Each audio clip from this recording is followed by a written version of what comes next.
dust and my soul needs some healing. Will you show me the way? 'Cause I'm down in the hole, can you hear me? Will you bless me with grace? Look, I'm from the side where we cursed in and outside. Been with and without pride, my soul downsized. I'm 16, already dead, no outline, just waiting on my murder like a bus from the south side. Parents tried to shelter me with church, got baptized with stones in my denim. Praise blood covers that size. It's guilt dripping from me like a soul glow ad. Lord, please take it from me, for this ship I'm on capsize. In the sight of all these crackers as my fam cries, cause they finna call us criminals and scum. We just trying not to suffer. How the fuck is we the bad guys when they put us on their ships, made us slaves, send our people down in shame to their graves? In a world full of predators and prey, I'm just trying cause I heard Jesus saves. Just a humble nigga begging for your grace. Ash. I am dust and my soul needs some healing. Will you show me the way? 'Cause I'm down in the hole, can you hear me? Will you bless me with grace? Like this. Your light is on me and it shows no tan line. I see difference. I've been really counting change. I'd be rich if I resort to spending half of what I gained, and that's dignity, knowledge of self, introspective, real value, actual wealth, no inflation, investments risk-free with this currency trade. Don't need a candle. Truth will be the smoke when I pray. He made the meager me the mighty. 4X, if depth scripts the song, he saved my soul from the chorus. Now I gotta learn to see the trees just for the forest, cause now I see the strings to all these outside forces. Ain't no force that's against us. It's been the prospering is gorgeous. Ain't no gorge I can't leap. Ain't no fort I can't beat down. Was me against the world, but I'm surrounded by your fleet now. The heart of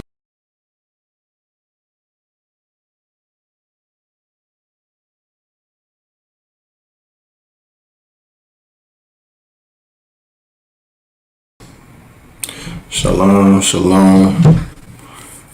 How's everybody doing? How is everybody doing? We're going to let everybody come in. We're going to get started today. We're going to be starting off in 2 Peter chapter 2. 2 Peter chapter 2. Make sure you get your swords turned there so we could get started. Tazapaya, shalom. How you doing, family?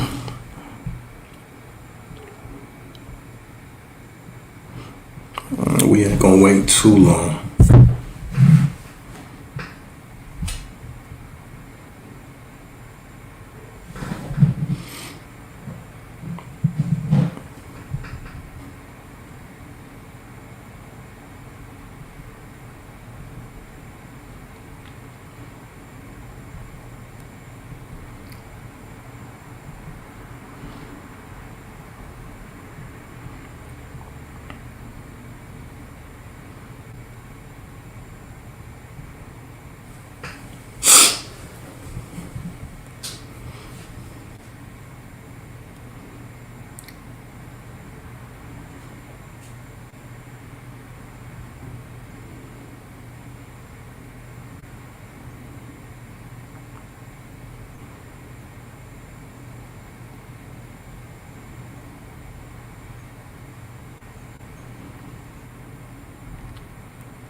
All praise to the Most High.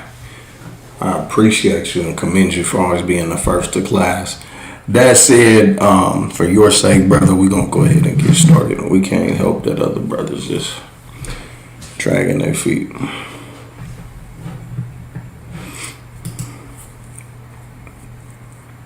So this is 2 Peter chapter 2. But there were false prophets also among the people, even as there shall be false teachers among you, who privily shall bring in damnable heresies, even denying the Lord that brought them, and bring upon themselves swift destruction. And many shall follow their pernicious ways, by reason of whom the way of truth shall be evil spoken of. So, this goes hand in hand with something that I told the captain, Azariah. This goes hand in hand with something that I told him going on a few months ago, that we were going to see this start to come to a head in the community. And lo and behold, we're at a major crossroads, and it's going to explode in a little bit here. It looks like it's already exploded, but really what's happening is you just see the pressure building to where this little packaging that the Israelite community has been sitting inside of, causing friction inside of for so long, is now starting to bubble up. The explosion is about to happen, and there will be no longer the packaging, right? We've been able to feel it. The community has been divided, because what happens is, like, when you have a chemical reaction, let's think about those science fair volcanoes, right? That chemical reaction is taking place inside of the volcano, and those chemicals are expanding, right? That composition is expanding inside the volcano long before you see it spill over. So all of the disarray, all the chaos and dysfunction is taking place beneath the surface. The time is coming now where we're going to see it breach that volcano. We're going to see it actually explode. That's what I mean. Those are on the inside. It may seem like it's exploded already, because on the inside, those chemicals have already been doing what they do, but it's getting ready to take place to where it's going to burst out of that casing, right? It says, many shall follow their pernicious ways, by reason of whom the way of truth shall be evil spoken of. And a lot of what we stand on in the community, unfortunately, and I do say community, and for those of you who have been listening to Fire of God for some time, there was a while ago that I said I'm leaving the community. I'm leaving the quote unquote community, because what I want is family, right? That community. The one thing that's binded us is our hatred for the people who have hurt us. But the love of God has not been the bond. You see what I'm saying? It's been the enemy of my enemy is my friend, rather than loving your neighbor as yourself, right? And those who have pushed the community forward have done it you really using the gasoline of the hatred of the enemy rather than the love of the Most High, right? So the truth is going to become evil spoken of, because there's been a form of idolatry where the ambition to get vengeance on the enemies has become the focal point, right? And then the love has been, it's been placed on the back burner.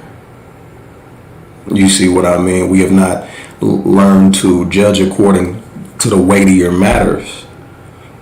Grace, mercy, love, cohesion, real cohesion. By reason of whom the way of truth shall be evil spoken of, and through covetousness shall they with feigned words make merchandise of you, whose judgment now of a long time lingereth not, and their damnation slumbereth not. And so it's being revealed who's who. It's being revealed who's who.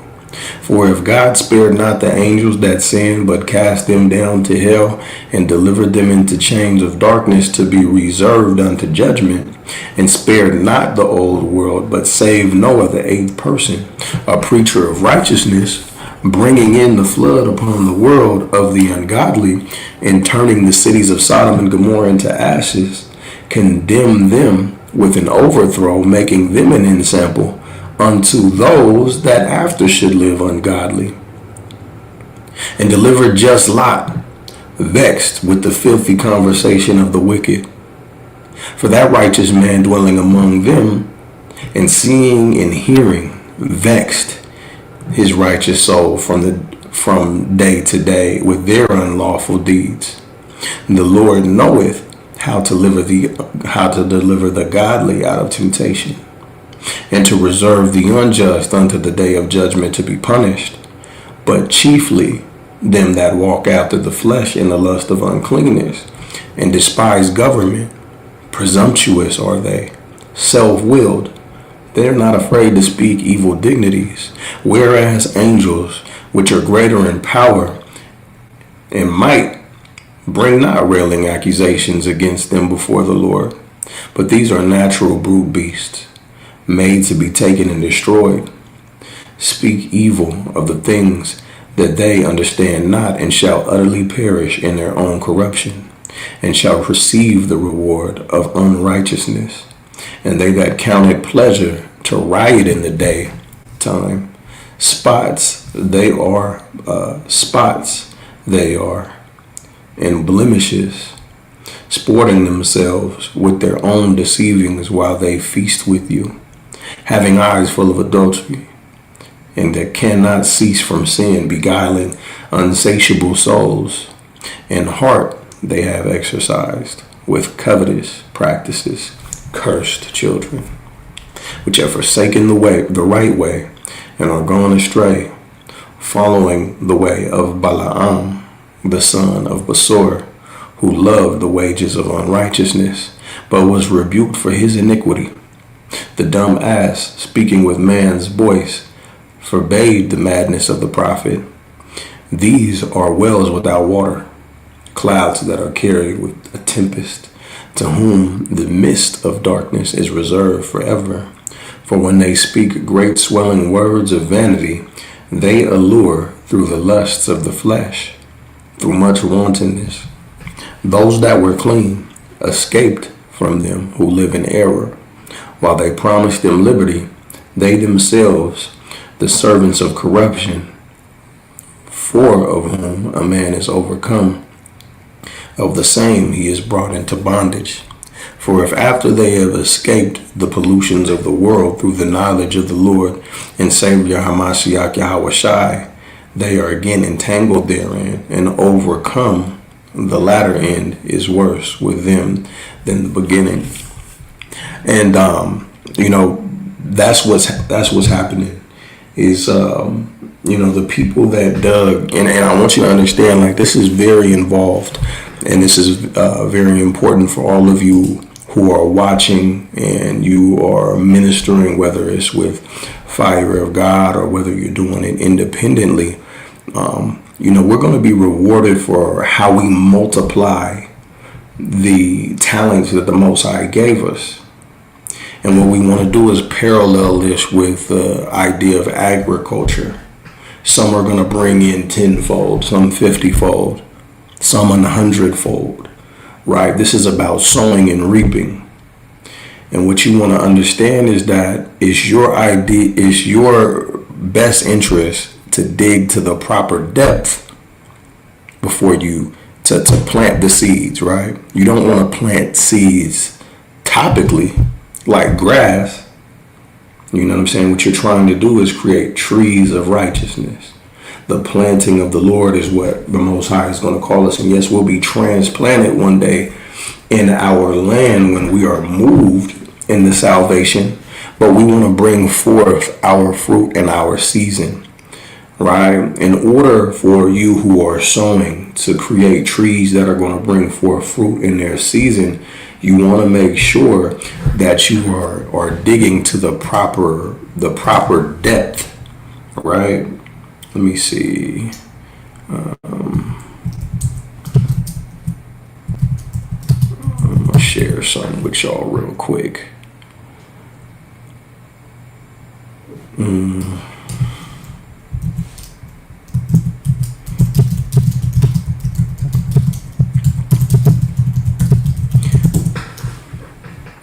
Let's go here.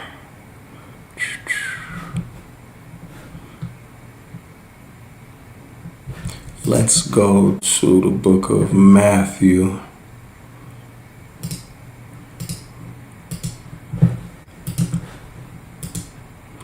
Matthew 13. We're going to start at verse 1. That same day, Hamashiach went out of the house and sat beside the sea. And great crowds gathered about him, so that he got into the boat and sat down. And the whole crowd stood on the beach, and he told them many things in parables, saying, a sower went out to sow. And as he sowed, some seeds fell among the path, and the birds came and devoured them. So seeds falling on the path, they have no soil covering them. They're just bird seed, right? That's people just throwing out the propaganda, right? That's going to happen. You wanna propagate as much as you can. But let's talk about managing time and energy. Let's talk about maximizing one's effort. Let's talk about the fact that our resources are finite, in terms of time. We're not outside of time, right? So we want to maximize our ministry. We want to make sure that when we're managing our time, we're always optimizing the use of what we have. That may be our words. So we're talking about energy conservation. We're talking about our attention. That's energy conservation. You know what I'm saying? We want to be careful to know that we shouldn't be spending all of our time and resources casting seed into the wind, right? Because when those seeds fall along the path and birds come, they will devour that seed, right? Other seeds fell on rocky ground where they did not have much soil, and immediately they sprang up since they had no depth of soil. But when the sun rose, they were scorched, and since they had no root, they withered away. Why? Because even though they sprouted, because that's just what happens, they're able to get that residual moisture that's on the surface. They don't have depth. So they're not tapping into the richness of the soil where most of the moisture retention takes place, where their roots are protected and safe, right? So once the water's going on the surface, there's no more water. That's expressly superficial. Birds didn't come and take it. It may have sprouted into an idea that, I'm a chosen person of God, but then that's where it ends. And when that's where it ends, well, being a true son of God takes no precedent. So you're not rooting yourself in the law, statutes, and commandments. You're not rooting yourself in the Torah, the instructions, right? The word that flows, right? It says, but when the sun rose up, they were scorched, and since they had no root, they withered away. Other seeds fell among thorns, and the thorns grew up and choked them. Other seeds fell on good soil and produced grain, some 100-fold, some 60-fold, some 30. And if the Most High wants you to multiply your talents, and we're paralleling these parables, this is the ideal, right? You have to produce. If you do not produce, then your ministry has failed, right? That's the mentality that you want to have. You want to give your earnest effort to this. You don't want to just throw your seed and say, I got mine in for the day. That's not love. That's not caring. That's carelessness. It's recklessness. And it's a waste of time, because what that produces is seeds that are sown among thorns. What that produces is seeds that fall on rocky ground. What that produces is seeds that are devoured by the birds. It says, he who has ears, let him hear. The disciples came and said to him, why do you speak to them in parables? And he answered, to you it has been given to know the secrets of the kingdom of heaven, but to them it has not been given. For to the one who has, more will be given, and he will have abundance. But from the one who has not, even what he has will be taken away. This is why I speak to them in parables. And this is the same thing he said about the talents. Whoever doesn't multiply their talents, those talents will be taken away from the one that does not multiply, that does not invest. And it'll be given to those that have produced. It says, this is why I speak to them in parables, because seeing they do not see, and hearing they do not hear, nor do they understand. Indeed, in their case, the prophecy of Isaiah is fulfilled that says, you will indeed hear, but never understand, and you will indeed see, but never perceive. For this people's heart has grown dull, and with their ears they can barely hear, and with their eyes they have closed, lest they should see with their eyes, and hear with their ears, and understand with their heart, and turn, and I would heal them. Right? So let's just go down a little bit so he can explain this parable. So you see, I'm not just making it up. It says, when anyone hears the word of the kingdom and does not understand it, the evil one comes and snatches it away, what has been sown in his heart. This is what was sown along the path. So again, you've thrown those seeds. Your heart is your mind in this particular sense. So it's like the information lands, but it doesn't penetrate. It's just a quick flash, and it has to compete with these other flashes. Think about this very commercial society that we live in, where there's promotion all around you. There are ideas all around you. The Most High has set the world in their hearts so that they cannot, see the end thereof. I'm drastically paraphrasing that from the book of Ecclesiastes, but the average man does not receive the spiritual thing because he's so wrapped up in the carnal.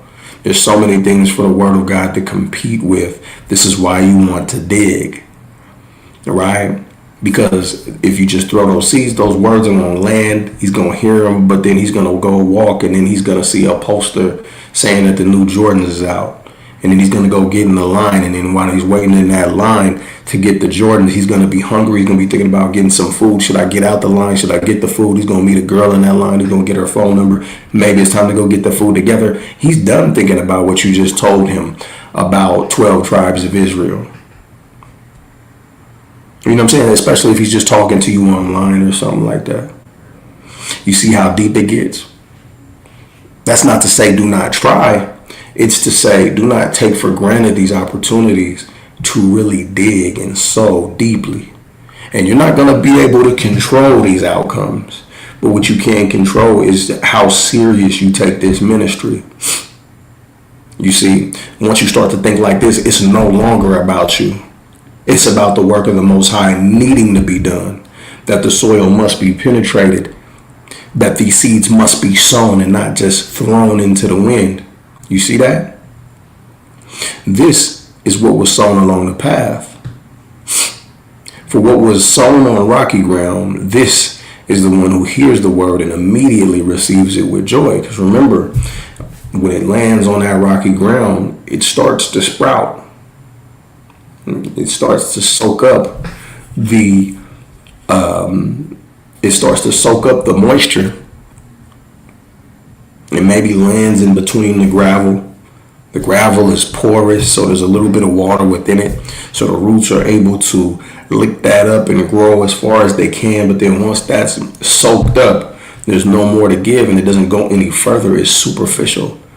I'm a child of God. I'm a chosen one. God loves me above all people. And then what? If there's no more to it than that, then you're not going to be able to see the evidence of everything that is way more true, that actually lends to the truth that you're the chosen one. So you're able to see it in everything in life. Because guess what? You're going to move through life. It's going to keep being as difficult as it was before you heard that. Those encouraging words are going to go right out the window that you heard when somebody read Deuteronomy 28 and 1 to you and read Deuteronomy 68. And then pointed to the 12 tribes chart and said, see, it's going to dissipate quickly. It says they're going to receive it with joy, yet he has no root in himself, but endures for a while. And when tribulation and persecution arises On account of the word, immediately he falls away. He didn't got into IUIC. He didn't got into whatever ABC camp. He didn't put his fringes on. He didn't. They didn't say, I'm going to participate in the religion of the people that told me I was a child of God. I'm not going to actually do what a child of God is to do, because that is not the religion of the people who told me about the fact that I'm a child of God, because that is all superficial. It ain't about no Torah. It's about you can't wear pants, sis. It's not about Torah. It's about get away from that white woman, brother. You gotta wear your fringes, brother. Christmas is wicked, brother. That's it. It's all about the negatives. It's not about the positives, what thou art to do. It's about you don't fit in with us right now. This is what you got to do to fit in with us right now. That's not very deep. It's superficial. So they're immediately going to fall away when those things fail them, not realizing there's more to it than what you do, adorning yourself after the flesh, adorning yourself with fringes and the appearance of the child of God. It says, and as for what was sown among the thorns, this is the one who hears the word, but the cares of the world and deceitfulness of riches choke the word, and it proves unfruitful. Oh my God. And so many of you have these ulterior motives. I couldn't make it in the rap scene. I couldn't make it as this. I couldn't make it as that. Maybe if I get into this unsaturated market amongst the Hebrew Israelites, I can establish myself as somebody here, become a pseudo somebody, profit off of this people. Or here's the big one. I'm going to get on you brothers. You know, if I'm a Hebrew Israelite, I can have multiple wives. So I'm going to put on fringes and I'm going to build a nation with my loins. That's going to answer all my problems. You know, the cares of the world. Or, you know, I'm going to start a fringe business and that's all I care about. I'm going to start a t-shirt business and that's all I care about. I'm going to do this music. That's all I care about. And once I don't get that record deal, once I'm not the top teacher in Israel because I've picked fights with everybody on every debate stage, or once I'm not top tier here because I wasn't top tier in the world in my plan of dominating this community who needs to be preyed upon for finances, once that fails me, I'm up out of there. I'm offended. I care for riches, and it chokes every other aspect of the word. That's made manifest every day. I once did a test on Facebook. It was almost 7 years ago. I asked, if a man broke into your house and stole your food, I said, what would you do? Would you A, put him to death? B, call the police? C, I gave several options except for the right one. And this is the problem. You know, there were several Israelites that picked A, that they'd kill the brother. You're not supposed to steal. He's getting put to death. Where is that in the Bible? You know what I'm saying? The conflicting issue is that we teach you got to come back to these laws, statutes, and commandments, and then we crash out on the Christians and we make fun of them. You know, y'all lawless, y'all do whatever you want to do. And it's like, at least they believe that the law is done away with. You idiots teach people to come back to the law, statutes, and commandments, and you have no idea which way to point for judgments. The Most High gave us judgments, but we don't know them because we don't practice what we preach. Why? Because when it was sold into us, it was sold on very shallow ground. We received it in a very shallow way. The appeal was just polygyny. The appeal was just, I'm tired of doing it this way, so I'm gonna find something else that I can do. I don't look good here, so I'm gonna look good here. I'm broke, and now I have an excuse to be broke. I don't want to aspire to be more, so I'm going to adhere to a religion that tells me that I'm already great because I'm God's chosen people, but I don't have to elevate because the white man got his foot on my neck. So all I need to aspire to doing is hating him as much as possible, because that's what's going to give me salvation from my enemies, and that's just going to look like me being able to lay with his women one day, and they're going to feed me grapes, and the white man's going to be my slave.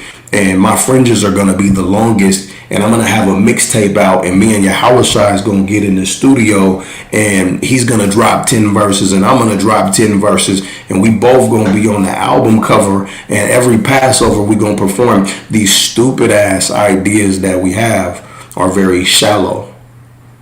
And I've been doing this for about 10 years now. And trust me, all these things are coming from a place of I've actually seen this. And I'm sure many of you have actually seen this. And the fact that you have seen it means it is all too real, all too prevalent, which is why at the end of the thing, there's going to be very few who look like this. As for that which was sown on good soil, this is the one who hears the word and understands it. He indeed bears fruit and yields. In one case, 100-fold, in another 60, and another 30. You see what I'm saying? We'll get back to the area of study, which again is 2 Peter. I appreciate y'all for suffering me. We're in 2 Peter 2 and 18. I'm just gonna continue from verse 18. It says, "For when they speak great swelling words of vanity, they allure through lusts of the flesh." Remember, polygyny, slavery for all the nations, sitting on a throne eating grapes. Sisters, you can get your pedicure and your manicure all day because the Asian woman's going into slavery too. She gonna do your eyelashes and she ain't gonna be able to charge you. Somebody else is going to be able to take care of your babies, and your man's going to be rich, and that's why you'll accept polygyny in the kingdom, because he's going to be rich. Then it won't matter, because you've not been taught self-esteem. You've not been taught sharing. You've been taught coping through materials, which is just escapism. Competing stimuli. Same thing for you brothers. More wives is not salvation. More wives is more responsibility. But because you have been taught escape through indulgences, that's what appeals to you, because you're looking for escapisms. This community is a means to escape. And so what happens is when you have a community full of people who are detached from reality, because that's what escapism is, just look it up, is detachment from reality through other stimuli that feel good, to compete with this overstimulation of the world that feels negative, where you can pretend to be all that you say that you are. A community full of that people, let's just put it like it is, that's narcissism being perpetuated at a high degree, which takes place in various religious landscapes. There's going to be an explosion, because that which is hidden is not going to remain hid. The enemy of my enemy is not my friend, he's just my enemy's enemy. You see what I'm saying? Once those bonds pop, it's going to be one loud explosion. Not one pop, but a million of them. You see? And so they allure you through the lusts of the flesh, through much wantonness. And those that were clean escape from them. Escape from them who live in error. While they promise them liberty, they themselves are servants of corruption. For of whom a man is overcome, of the same he is brought into bondage. For if after they have escaped the pollutions of the world through the knowledge of the Lord and Savior Hamashiach, they are again entangled therein, because once they wither, once they are devoured of birds, there's nothing left to do but be digested and defecated, expelled through the bowels over a field in another land. That's how you get your blackberries, right? Your blackberry brambles. Yes, they populate and propagate of their own, but a lot of blackberry fields start with a bird taking a blackberry from one place, flying and then pooping and dropping it in a random field. And now that seed is propagated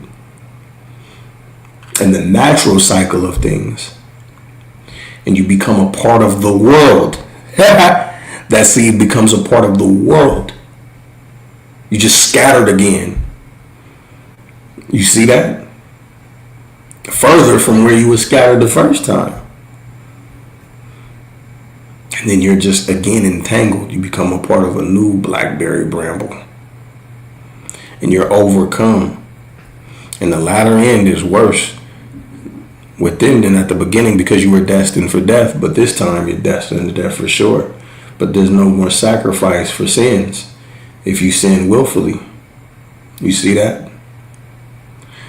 For it had been better for them not to have known the way of righteousness than, after they have known it, to turn from the holy commandment delivered unto them. But it has happened unto them according to the true proverb: the dog is turned to his own vomit again, and the sow that was washed to her wallowing in the mire. And with that, we're going to yield from the teaching, and next week, Lord willing, we're going to continue back in 2 Peter, picking up in chapter 3. Today we had to go deeper. We had to go deeper. There's a lot on the horizon. My sleep is troubled, and my soul is troubled, and my bowels are troubled right along with it. Physically, it's physically impacting me. And my fear for y'all is that you are entangled in the cares of this world. That's my fear for y'all. And so, it's only right that we went over what we went over today. I pray that you were edified through it. I appreciate y'all for tapping in. I'm putting a link in the chat. The Bakar store is back online. It's been made aware. I've been made aware that brothers need tassels and all of that. So we do have those available, but please understand, your ministry is not tassels. That is a part of your dedication to the Most High. Yes, each and every one of us. But once you have those on, please understand that you actually have to walk with them. You see what I'm saying? You put them on and you wear them as you do the rest of the will of the Most High. Do not be the seed who is planted on shallow soil. Dig deeper. I want you brothers in the book of Matthew. I want you brothers in the book of Hebrews. Those two top tier, the book of Hebrews and the book of Matthew. Until further notice, those of you who are at Fire of God Ministries, again, the book of Matthew, the book of Hebrews. If you could get it in the Syriac as far as the book of Matthew, that would be what you want to do. I'm actually going to put a link of where you could find that in the chat. I'm going to do that now. I guess if there's any questions, feel free to run your questions. If not, I'm going to get up out of here. Get ready to pick up the rib.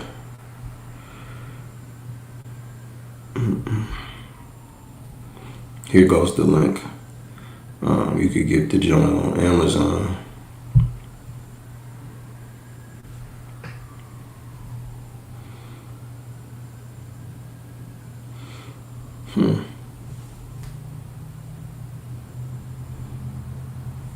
Very interesting.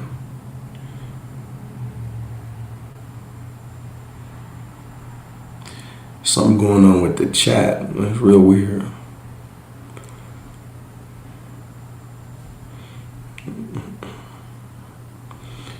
Let me do this. Forgive me, y'all. In the meantime, do we have any questions?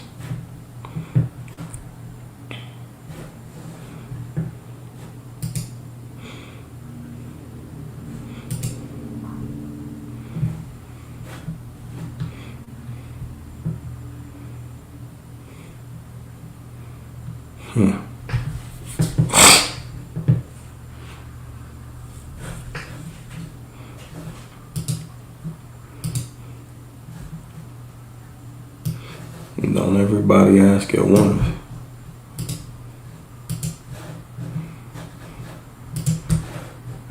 Also, I know I've been asked about when the F.O.G. peer review of Genesis's Gentile salvation doctrine. I've been asked that's gonna come, but it's gonna come when it comes.